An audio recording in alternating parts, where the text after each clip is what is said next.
السلام علیکم. د پرمختګ ګامونه یوټیوب چینل ته ښه راغلاست. آیا غواړئ چې د ویډیو له لیدلو پرته د ویډیو په محتوا باندې پوه شئ؟ که ځواب مو هو وي نو دلته درته یوه اسانه طریقه ښیم. لومړی د خپلې خوښې براوزر خلاص او په ښي طرف پورتني کونج کې په دریو نقطو باندې کلیک وکئ. ایکسټینشنز باندې کلیک وکئ او بیا ګیټ ایکسټینشنز آن مایکروسافټ ایج باندې کلیک وکئ. تاسو ته به دغه صفحه خلاصه شي. په دغه صفحه کې په سایډر چټ جی پي ټي سایډ بار باندې کلیک وکئ او انټر ووهئ. له انټر وهلو وروسته به تاسو ته سایډر چټ جی پي ټي سایډ بار ښکاره شي. ګیټ باندې کلیک وکئ او اډ ایکسټینشن باندې کلیک وکئ.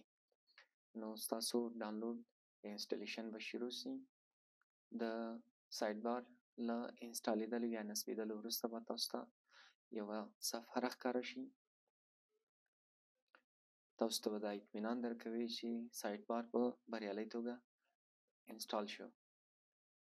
نو تاسو په صفحه ګورئ چې زموږ اپلیکیشن یا ایکسټینشن بریالۍ توګه انسټال شو. نو اوس د دې لپاره چې د صفحې مخې ته یې راوړو په دغه آیکن کلیک کوو او د سترګې له علامې څخه دغه خطکې یا خطونه لرې کوو او په سایډر باندې کلیک کوو. نو په سایډر باندې له کلیک وروسته به تاسو ته سایډر چټ جی پي ټي د براوزر په ښي اړخ کې راښکاره شي. فرضاً زه راځم دلته یو پوښتنه له سایډر څخه کوم تر څو وګورم چې زما سایډر یا دغه ایکسټینشن سم کار کوي. فرضاً زه راځم د کیمیا په هکله یو پوښتنه کوم چې کیمیا څه ته وایي. نو تاسو ګورئ چې د کیمیا په هکله یې ماته معلومات په لاس راکړه.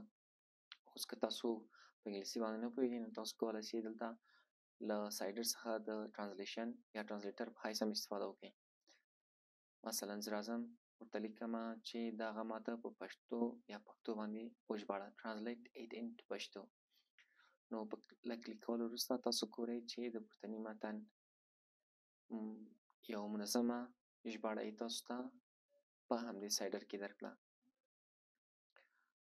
اوس فرضاً راځم زه یو بل پوښتنه ترېنه کوم په پښتو کې تر څو تاسو وګورئ چې دا په پښتو کې هم کار کوي یا نه.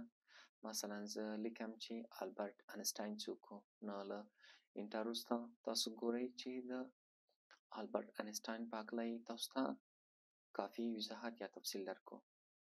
نو تاسو هر نوع پوښتنې کولی شئ له چټ جي پي ټي سایډر څخه وکړئ.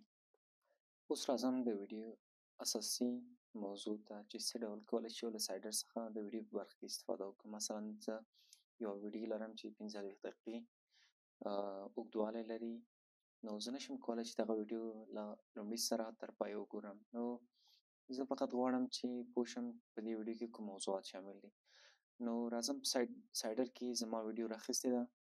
د دې ویډیو عنوان دی د مبارزې کیسې دویمه برخه. زه یوازې په سمرایز یا خلاصه کولو باندې کلیک کوم.